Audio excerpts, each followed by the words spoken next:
Hey guys, what is going on? Today we're going to be talking PC versus console, and I just want to let you guys know before you get into the video that I'm just going to be stating the facts. If there ever is any opinion, it's going to be very, very minute. I don't want to make the decision for you. I just want to inform people, you know, the advantages to both systems and what you get from each one. So, along with that too, before I get to the video, just one last thing. This regards my channel too.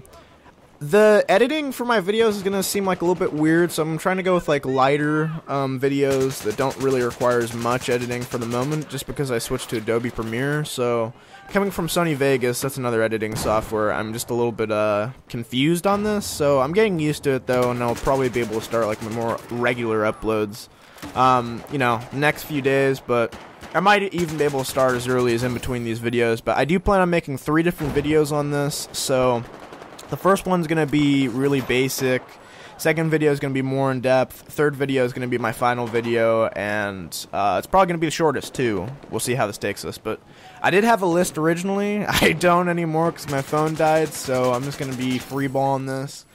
Anyway, so the first one that kind of comes to mind for me anyway is pricing. Obviously I can't change the pricing is what it is, but when it comes to pricing for console versus PC, you're going to notice a huge difference. I mean, it's like day and night. PC can be in the thousands, console can be in the is in the hundreds anyway. And if you want to get a Wii U, that's going to be $300. If you want an Xbox One, that's $350. If you want a PlayStation 4, that's $400. Which is pretty cool, actually. I like that a lot. I like how there's only like a $50 difference between them. So, I mean, that makes it a little bit easier, you know. I mean, it's not like a super, you know, difficult decision. Like, okay, well, guys, you know, we could go with this system, but it's like $100 more. Cough, cough, Xbox One at launch. But anyway, though, now that they all are about a $50 difference, that's really nice. That's really cool. But yeah, so I'm just going to let you guys know, I mean, there's not a whole lot I can really say on price. Like I said, it is what it is. And yeah, you'll be spending that kind of a difference between them. Now, providing that you are okay with, let's say, if you were to go a PC route, I'm going to let you know that I think it's safe to say the minimum you can spend on a PC with it still being good is about $700. You could maybe get like high 600s, but I have a list here to prove it. I made this list like yesterday, and it comes to just a little bit over $700. It's a pretty fair list. I try to make it as fair as possible. I didn't want to add parts in there that were too expensive, and I also didn't want to go brand specific or anything like that. I just tried to make the most fair build that I could, a build that could handle, you know, basically any game that you throw at it with smooth gameplay, nice graphics, like mid to high range PC as far as like the specs you'll be setting your games at. And it'll also be able to handle some editing too, which is really nice if you're into that. So there's not really any limitations there, but you know, if you are going with a console, the advantages is you do get a gaming machine, you get it a lot cheaper. So for $400 to $300, or $300 to $400, sorry. Yeah, you'll be getting a full system, full machine, and you know you're going to get games for it. You know that they're going to run on your system, and that's one thing I will mention before we get on to this further. If you do go with the PC, I'm just going to let you guys know this. Not PC devs, but gaming devs don't care about us. Like, you can kind of stray away from it, but in the reality, they don't really care about PC gamers that much. Okay, so all games you get on the PC, essentially all of them except for PC exclusives, the majority of them are always console ports. So what that means is that they're porting the game from the console to the PC, and most of the time it's really good. Most of the time it'll always work and it'll be fine, but there are a handful of titles that just, you know, they really boggle your mind, and they're like, how the fuck did this get released on a PC and people thought that this was okay? So, yeah, I'm just going to let you guys know that ahead of time.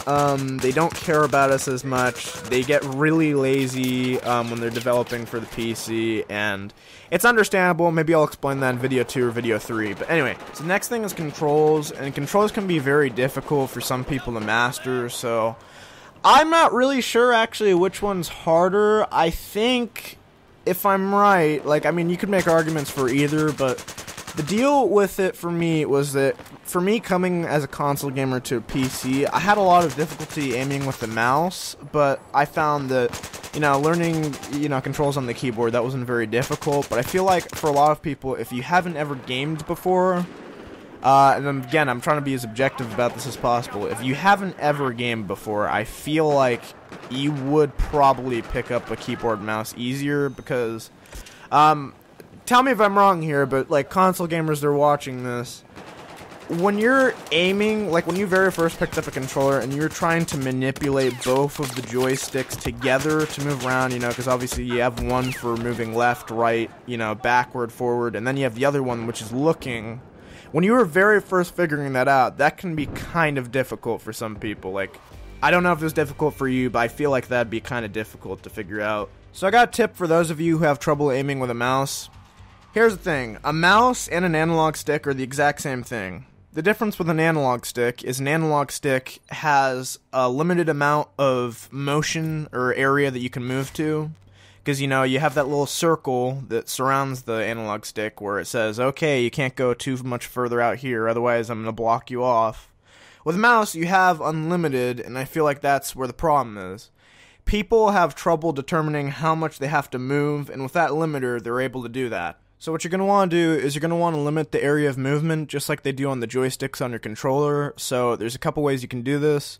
One, you can aim from the elbow. So, you'll have your elbow on your desk or whatever it is you're aiming on, and then you just move everything below that to aim. So you'll use your wrist, your hand, everything, but you're aiming from the elbow. So you could do that. That'll make it so you're more accurate than, opposed to if you were using your whole arm. And then the second way is just use your wrist. That's what I do. If you use your wrist, you are the most accurate. Because your wrist really, really limits the amount of motion you can get. And you have to set your sensitivity on PC higher. So you can actually, you can spin around completely doing that. But if you limit it down to the wrist, that's probably when you're the most accurate. I can't think of any other techniques really that make you a little bit more accurate than that.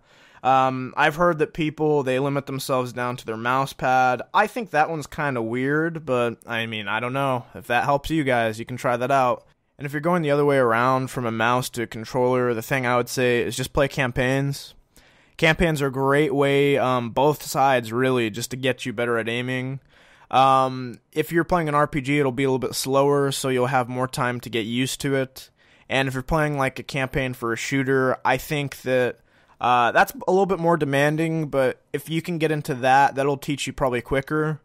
So really, whatever way you want to go. But yeah, I would just say play campaigns. That'll get you used to manipulating both the sticks.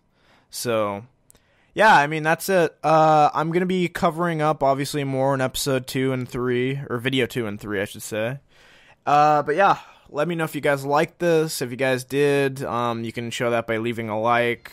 And if you guys have any other suggestions or anything else that you want to see that's unrelated, that's fine. Just leave me a message or a comment, either one. And I'll see you guys on the next video.